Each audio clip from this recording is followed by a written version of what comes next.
Turma de Defesa da Constituição, pessoal, vamos chegando para mais uma videoaula aqui no YouTube. Os senhores já devem estar se perguntando, professor, cadê o quadro? Eu quero o quadro. Pessoal, eu não tenho o quadro à disposição hoje, por questões de rotina, ou eu não produziria o vídeo, ou produziria o vídeo neste formato, que, claro, é absolutamente excepcional. Eu fiquei com receio de não conseguir produzir o vídeo caso eu tivesse que exigir de mim o quadro hoje, a tempo de fazer o upload, e este vídeo está disponível para vocês às 9 horas da noite de quinta-feira. Mas não teremos prejuízo. Se necessário for, eu até faço um vídeo extra, viu? Não tem problema. Eu vou ser bem crítico com relação a isso. Mas eu acho que vai ser valioso, sim, a gente construir, a gente produzir esse vídeo aqui. Juntamente com este vídeo será... eu vou compartilhar dois materiais complementares. Um de leitura, de conteúdo mesmo, e um outro, um quadro sinótico, um esquema, um direito constitucional esquematizado para fazer prestígio aí ao famoso livro do professor Pedro Lenza. Pessoal, para esta videoaula, você coloca aí o título aí, coloca aí no seu caderno, aí no seu computador, né? Coloca aí o título dessa aula: Sistemas de Controle de Constitucionalidade. Eu cheguei a fazer uma abordagem muito incipiente, muito embrionária a respeito do conteúdo, mas é claro aqui agora a gente vai organizar isso e vai refinar essa abordagem. Vamos falar com vagar, com segurança, vai ter um material complementar, a gente vai falar a respeito disso também depois, na próxima oportunidade via Google Meet, tá certo? Senhores, os sistemas de controle de constitucionalidade, eles se dividem diante de uma classificação. Pode ser um controle político ou o controle judicial. É claro, estou fazendo aqui considerações iniciais, daqui a pouco eu vou organizar com vocês os tópicos. Se você quiser colocar aí o título, Sistemas de Controle de Constitucionalidade, tópico 1, considerações iniciais. Os sistemas de controle, eles são judicial ou político. Tá? Isso significa o quê? Que o órgão encarregado, o órgão competente para realizar o controle, ou ele vai ser revestido, vai ser um órgão de natureza judicial, ou vai ser um órgão revestido de natureza política. Pessoal, o que quero dizer? Se o órgão que exerce o controle, o órgão que fiscaliza a constitucionalidade ou a inconstitucionalidade do ato normativo, se o órgão for um órgão do poder legislativo, então o controle é político. Se o órgão que realiza o controle for um órgão do poder judiciário, então o controle é judicial. O sistema será político ou judicial a depender do órgão encarregado de realizar o controle de constitucionalidade. Se é o parlamento, se é o poder legislativo que realiza o controle, então o controle é político. Se é o poder judiciário que realiza o controle, então o controle é judicial. Senhores, obviamente, há uma pré-compreensão ou uma natural tendência, uma inclinação a considerar que o sistema de controle de constitucionalidade seja de um controle judicial. Ora, é verdade isso, porém não é uma verdade absoluta. No Brasil, há um modelo híbrido, porque nós identificamos tanto o controle judicial como o controle político. E nós iremos pontuar estes instrumentos de controle no texto constitucional. Por ora, é importante apenas que saibamos que esta divisão, que esta classificação se dá em razão do órgão que realiza o controle. Se o órgão pertencer ao poder legislativo, o controle se diz político. Se é um órgão judicial, então o controle é judicial. Simples assim. Esta classificação é uma classificação doutrinária, mas que merece uma atenção mais rigorosa quando se trata da realidade do controle de constitucionalidade no Brasil. Por quê? Porque no Brasil o Poder Judiciário realiza o controle? Sim, realiza o controle de constitucionalidade, naturalmente. Mas no Brasil o Poder Legislativo realiza o controle? Também realiza o controle de constitucionalidade. Mas no Brasil, inclusive, além do Poder Legislativo, também o Poder Executivo, o Presidente da República, realiza controle de constitucionalidade. Pessoal, se o Presidente da República realiza controle de constitucionalidade, nós também vamos alocar, vamos atribuir ao controle exercido pelo Poder Executivo também um controle de natureza política. Então, para a realidade do direito constitucional brasileiro, para o controle de constitucionalidade brasileiro, o controle será judicial, quando incumbido a um órgão do Poder Judiciário de fiscalizar a constitucionalidade daquele ato normativo, ou será o controle político, quando este controle for incumbido ao Poder Legislativo ou ao Poder Executivo. Porque no direito brasileiro, o Poder Judiciário realiza controle? Realiza. O Poder Legislativo também realiza? Sim, trata-se de um controle político. E o Poder Judiciário e o Poder Executivo também realiza controle? Também realiza controle de constitucionalidade. Quando o Poder Legislativo e o Poder Executivo realizam controle, denominaremos de controle político. Quando só o Poder Judiciário realiza o controle, a gente vai falar que o controle é judicial.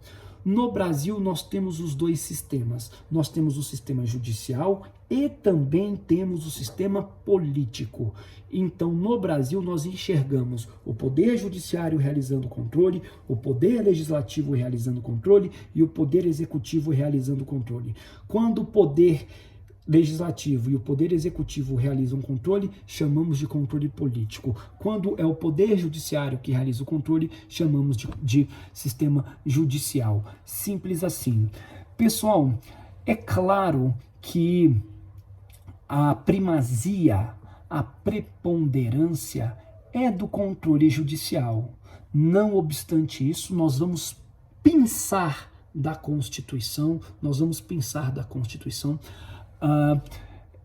instrumentos de controle a cargo do Poder Legislativo e também do Poder Executivo. Vamos descortinar, vamos revelar, vamos extrair do texto constitucional estas manifestações do Poder Legislativo e do Poder Executivo que também ficam à serventia do controle de constitucionalidade. Tudo bem? Essas são as considerações iniciais deste primeiro tópico aí no seu caderno. Tá? Então, sistemas de controle de constitucionalidade e acabamos de fazer aí as nossas considerações iniciais.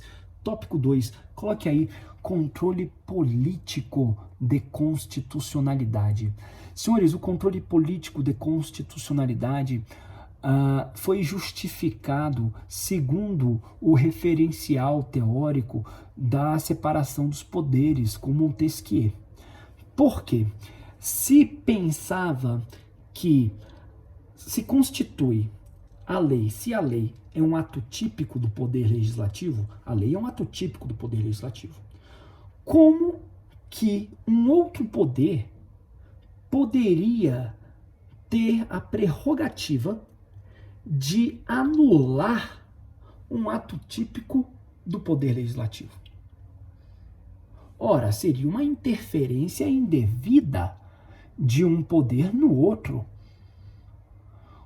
Se não o próprio Poder Legislativo, este sim seria legitimado a fiscalizar os seus próprios atos, seus atos típicos, e não se abrir para a interferência de um outro poder com a prerrogativa de anular seus atos típicos. O princípio da separação dos poderes, portanto, justificava que o controle de constitucionalidade deveria ser encarregado ao próprio poder legislativo, porque os atos normativos constituem ato típico desta esfera de poder.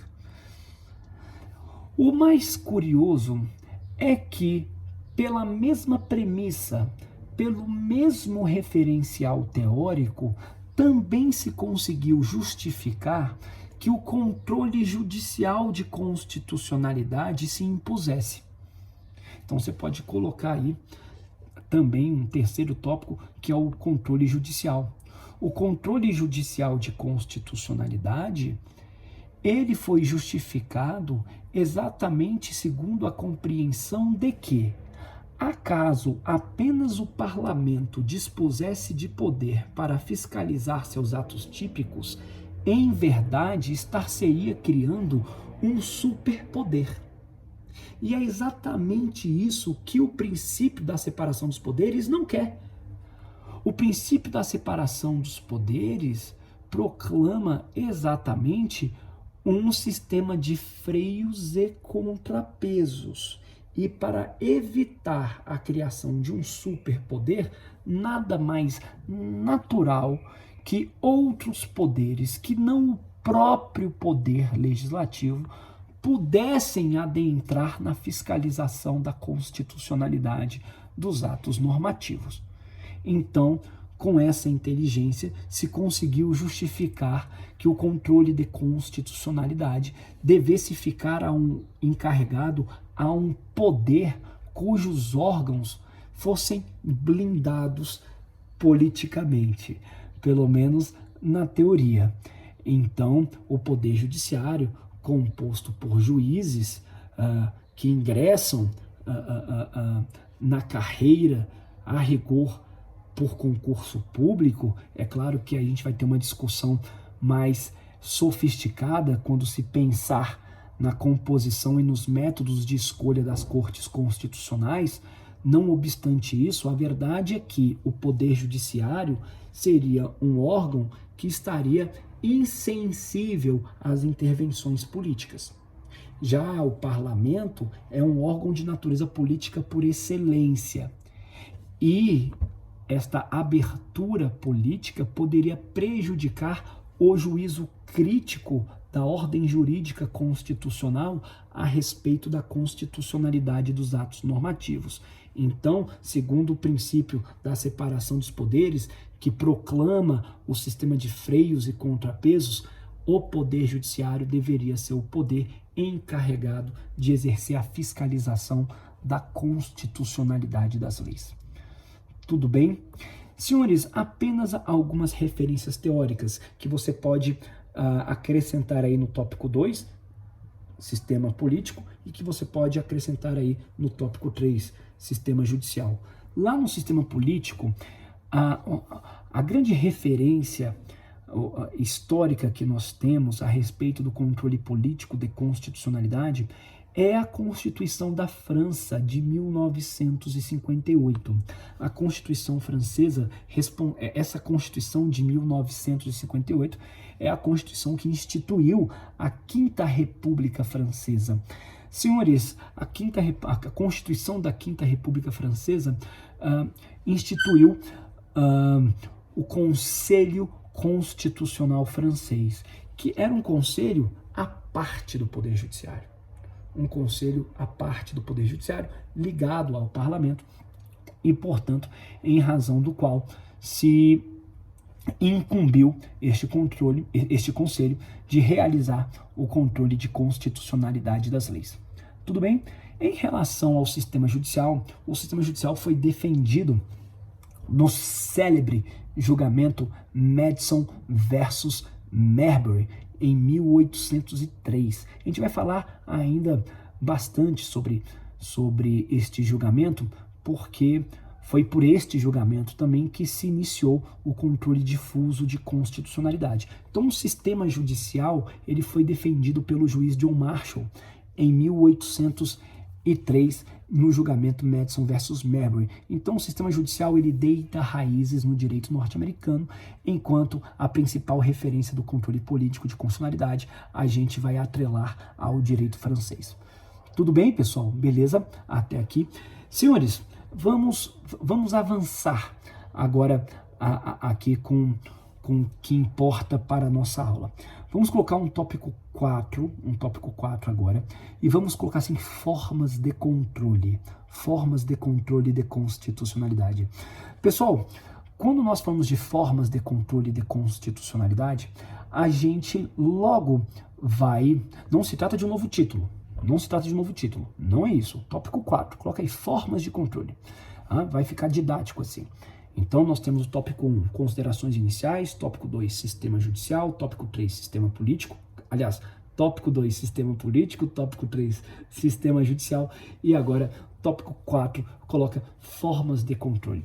Senhores, quando falamos de formas de controle de constitucionalidade, essas formas vão se apresentar segundo a manifestação do controle, preventivamente ou repressivamente. Quando se fala que o controle é preventivo, isso significa dizer a respeito de uma atuação, de uma fiscalização, ainda no contexto do processo legislativo. A lei ainda não adquiriu vigência. Se a lei ainda não adquiriu vigência, então nós estamos considerando tratar-se de um controle preventivo. Por quê? Porque a atuação é preventiva. Ela tende a evitar que uma lei inconstitucional adquira vigência. Todavia, se o controle se exerce depois que a lei adquiriu vigência, então o controle terá a natureza, na sua forma, repressiva, porque a atuação se dá a posteriori, quando o processo legislativo já se encerrou. Tudo bem? Senhores, eu quero com vocês relacionar as formas preventiva e repressiva de controle segundo os sistemas judicial e político de controle. E nós teremos que agora lembrar aqui de disposições na Constituição que nos apontam para estas correlações que pretendemos construir. Senhores, olha só, o controle repressivo, a rigor, estamos aqui no tópico 4, o controle repressivo a rigor, ele se associa ao sistema judicial. Nós temos a natural inclinação de perceber a atuação do Poder Judiciário declarando a inconstitucionalidade da lei. Ou seja, se pressupõe que a lei tenha adquirido vigência e esta atuação, portanto, é repressiva. Em se tratando de uma atuação repressiva, então fala-se que o controle é repressivo, porque se deu a posteriori, após o processo legislativo. O controle judicial, sim, a rigor, via de regra, terá feição repressiva, mas não apenas. Há hipótese em que enxergaremos o Poder Judiciário atuando também preventivamente. É possível, tome nota, é possível que o controle de constitucionalidade seja exercido pelo Poder Judiciário na forma preventiva. Eu associo o sistema judicial à forma preventiva de controle. É o controle de maior recorrência? Não. O controle de maior recorrência é o controle do sistema judicial na forma repressiva. Mas nós podemos sim extrair da ordem jurídica brasileira a possibilidade de uma atuação do Poder Judiciário preventivamente no controle de constitucionalidade. De outro lado, nós observaremos que, a rigor, a gente tende a pensar que o sistema político ele vai contribuir para o controle de constitucionalidade segundo a forma preventiva. Porque quando a gente pensa em um controle exercido pelo parlamento, Logo, vamos ter a natural inclinação de cogitar que este controle exercido pelo parlamento se dê na forma preventiva, porque é no parlamento que acontece o processo legislativo. Se o controle acontece no âmbito do processo legislativo, nós estamos dizendo de um controle segundo a forma preventiva. Pessoal, pois bem, ainda que tenhamos apresentado estas associações do controle judicial com a forma repressiva e do controle político com a forma preventiva, nós vamos verificar agora pontualmente que esta associação ela não é absoluta e vamos indicar, sim, claro, as formas preventivas de controle a cargo do poder legislativo. Sim, vamos pontuar isso. Mas nós vamos enxergar também o sistema político, o poder legislativo, atuando repressivamente. É possível extrair isso do texto constitucional, como também a própria atuação do poder judiciário preventivamente. Também vamos assinalar isso aqui. Então, coloquei agora um tópico 5. Coloquei um tópico 5. Você pode colocar assim: a associação das formas e sistemas de controle de constitucionalidade, ou correlação das formas de controle de constitucionalidade e sistemas de controle de constitucionalidade. Tudo bem? Correlação das formas e sistemas de controle de constitucionalidade. Pode ser? Beleza? Senhores, vamos lá. Coloque letra A. Coloca a letra A. Vamos pensar aqui na medida provisória. Senhores, a medida provisória, ela tem força de lei desde o primeiro dia em que foi editada. Logo, a medida provisória, ela pode ser convertida em lei? Pode ser convertida em lei. Mas, enquanto espécie normativa, ela já está perfeita e acabada. Ela tem força de lei e já adquiriu vigência, desde o primeiro dia em que o presidente da República expediu a medida provisória. Quando o Poder Legislativo rejeita a medida provisória, claro que pode rejeitar a medida provisória por razões políticas, não tenha dúvida. Mas pode a rejeição da medida provisória se dar por razões de inconstitucionalidade. Se o parlamento, se o poder legislativo rejeita a medida provisória por razões de inconstitucionalidade, então nós temos um controle político, porque é o poder legislativo que está fazendo, é um controle político, mas forma repressiva, porque a medida provisória já está em vigência desde o primeiro dia em que foi editada. Então vejam, a rejeição da medida provisória por razões de inconstitucionalidade representa um controle político, sim, mas segundo a forma repressiva. Letra B. Letra B. Veto do presidente da República. Está lá no artigo 66, parágrafo 1º da Constituição. Se o presidente da República... Vamos lembrar do processo legislativo. Quando o projeto de lei vai para a sanção ou veto, o veto do presidente ele pode ser de natureza política ou pode ser um veto de natureza jurídica. Quando o presidente da República veta por razões jurídicas, é porque considerou o projeto de lei inconstitucional. Ora, nós estamos falando ainda do projeto de lei. Não estamos falando de uma lei que tenha adquirido vigência. Portanto, esta atuação do presidente da República, poder executivo, controle político, se dá segundo a forma preventiva. O veto do presidente da República consiste em um controle político, porém de feição preventiva. Por quê? Porque ele se realiza ainda no âmbito, no contexto do processo legislativo. Beleza? Letra C. Coloque aí assim agora. parecer das comissões de Constituição e Justiça e Cidadania.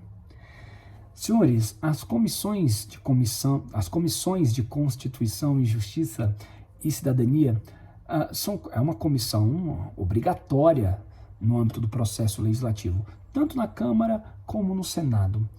Se a comissão emite um parecer contrário à aprovação do projeto de lei por razões de inconstitucionalidade, trata-se de um controle político, porque a comissão pertence ao poder legislativo, um controle preventivo, porque acontece ainda no contexto do processo legislativo. Então nós temos um controle político de constitucionalidade de feição preventiva, perfeito? Senhores, olha só, ainda no âmbito do poder legislativo, vamos para a letra D. Letra D. Decreto. Aí eu vou pedir para que você vá lá na Constituição, o decreto legislativo do artigo 49, inciso 5º. Você pode até pausar o vídeo e leia lá, artigo 49, inciso 5º. Você leu o dispositivo? Vou explicar. Este artigo 49, inciso 5º, diz a respeito da possibilidade do Congresso Nacional expedir um decreto legislativo sustando a lei delegada. Susta os efeitos da lei delegada. O próprio Congresso promoveu a delegação legislativa. Lembra lá do processo legislativo? Quando o Congresso promove a delegação legislativa, ele o faz excepcionalmente por resolução. Porque tudo que está no artigo 49 é por decreto. Mas quando vai delegar, aí é por resolução. A resolução do Congresso é que fixa os limites da delegação legislativa ao presidente da República. Se porventura o presidente da República se exceder, desbordar dos limites da regulamentação, então a gente vai ter uma situação de inconstitucionalidade.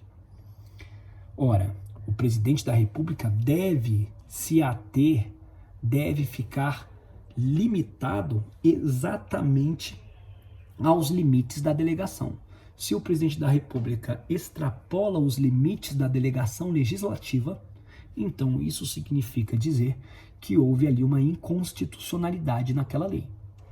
E para corrigir essa inconstitucionalidade, o Congresso Nacional pode expedir um decreto legislativo sustando os efeitos desta lei delegada. Trata-se de um controle político a cargo do Congresso Nacional, mediante decreto legislativo. Trata-se de um controle político, mas de natureza repressiva, porque a lei delegada já adquiriu vigência. O decreto incide sobre a lei delegada, sustando seus efeitos. É o que está disposto no artigo 49, inciso 5º da Constituição Federal. Então, falamos aqui da medida provisória, falamos do veto presidencial, falamos das comissões de Constituição, Justiça e Cidadania e falamos do artigo 49, inciso 5º. Vamos para a letra E. Letra E. Senhores,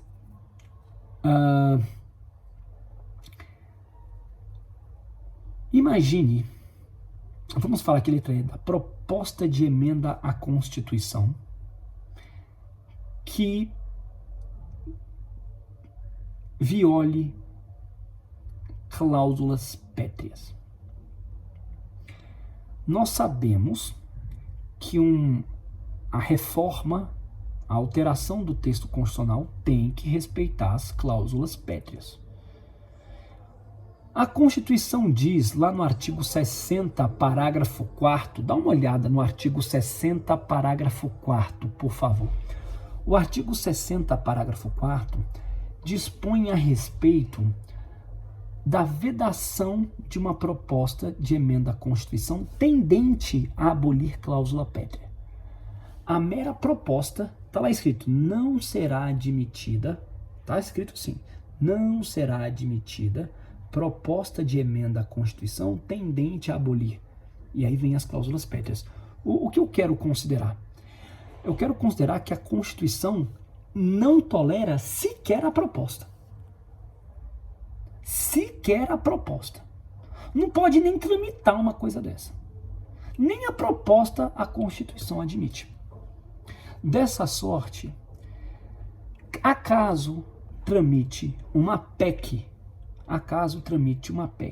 tendente a abolir cláusula pétrea, então essa PEC pode se sujeitar a um controle. Como que esse controle pode ser exercido? Qualquer partido político com representação no Congresso ou parlamentar pode impetrar um mandado de segurança. Um mandado de segurança cujo objeto é a PEC. Esse mandado de segurança é impetrado onde? Perante o Supremo Tribunal Federal. Senhores, algo que precisa ficar claro para nós. Enquanto a PEC estiver tramitando na Câmara, apenas deputado ou partido político com representação na Câmara é que pode impetrar a PEC. Pode impetrar o MS, o mandado de segurança tendo por objeto a PEC. Se a PEC estiver no Senado, apenas senador ou partido político com representação no Senado pode impetrar o mandado de segurança. Então, a impetração do mandado de segurança tem que observar exatamente o momento de tramitação da proposta de emenda à Constituição. Se a PEC estiver na Câmara, então deputado ou partido político com representação na Câmara pode impetrar o mandado de segurança. Se a PEC estiver no Senado, então apenas senador ou partido político com representação no Senado pode impetrar o mandado de segurança. Tá? Qual que é o objeto do mandado de segurança? É a proposta de emenda à Constituição. Se o Supremo considerar que a PEC tenha conteúdo tendente a abolir cláusula pétrea, o Supremo concede a segurança para dar ordem de arquivamento à proposta de emenda à Constituição. Ou seja, o Supremo dá ordem de arquivamento àquela PEC por considerar que aquela PEC apresenta tendência na abolição de cláusula pétrea. E se a Constituição diz que sequer a proposta será admitida, trata-se induvidosamente de direito líquido e certo deste parlamentar, deste partido político, em perseguir a segurança buscando a ordem de arquivamento dessa proposta de emenda à Constituição. Quem realiza o controle? Supremo. É o Supremo que concede a segurança. Poder Judiciário. Mas qual que é o objeto do mandado de segurança? É a PEC. É uma proposta, não é a emenda, é a proposta de emenda. Ou seja, estamos ainda no contexto do processo legislativo. Então, é um controle judicial. É um controle judicial. Porém, de natureza preventiva. Controle judicial de feição preventiva. Tudo bem? Beleza? Senhores, a letra F, ela existia nas minhas aulas até o semestre passado.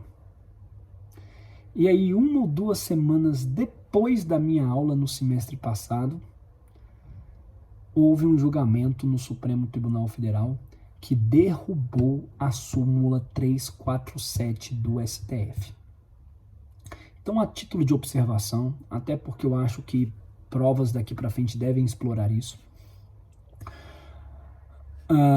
havia o entendimento de que o Supremo Tribunal Federal, havia o entendimento do Supremo Tribunal Federal, no sentido de que o Tribunal de Contas da União, segundo a súmula 347, você pode dar um Google aí, o Tribunal de Contas da União poderia realizar controle de constitucionalidade, isto é, poderia afastar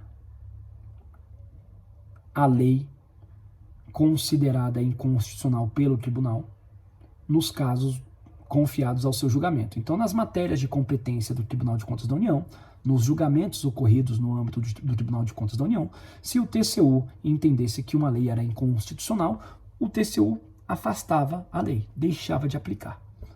Isso era autorizado pela súmula 347 do Supremo Tribunal Federal. Não se trata de dizer que o TCU poderia declarar a inconstitucionalidade. Não é isso. Mas, se o TCU considerasse que uma lei fosse inconstitucional, ele simplesmente deixava de aplicar aquela lei. Isso era autorizado pela súmula 347, mas essa súmula foi derrubada em julgamento do semestre passado, tá? Então, muito cuidado aí com a súmula 347 do STF. Até o semestre passado, então, eu falava que o Tribunal de Contas da União, por ser um órgão ligado ao Poder Legislativo, realizava um controle político de natureza repressiva. Mas agora isso perde o objeto, né? Mas fica aí a título de observação. Se a súmula não tivesse caído, TCU é um órgão ligado ao Poder Legislativo, Tribunal de Contas da União, então nós teríamos aí um controle político. Se o TCU deixa de aplicar uma lei que entenda inconstitucional, uma lei que adquiriu vigência, ele está realizando um controle de feição repressiva. Seria um controle político de feição repressiva. Mas fica aqui apenas a título de observação, sobretudo para que conste aí das suas anotações, dos seus registros, que a súmula 347 do Supremo Tribunal Federal caiu em 2021. Beleza? Ok? Maravilha, pessoal. Senhores, tomara mesmo que eu tenha conseguido, eu acho que sim, passar aí com segurança o nosso conteúdo. Tá? Você vai receber 2 materiais para acompanhar esta videoaula. E se necessário for, você fala, professor, ficou ótimo, deu para entender, tá perfeito, beleza, a gente avança. Se não, a gente conversa no Google Meet, eu até posso produzir uma aula no quadro também, sem problema. Beleza, pessoal? Maravilha. Então, até a próxima aula. Obrigado, abraço, boa noite para vocês que estão visualizando este vídeo na quinta-feira à noite. Tá? Até a próxima aula. Obrigado.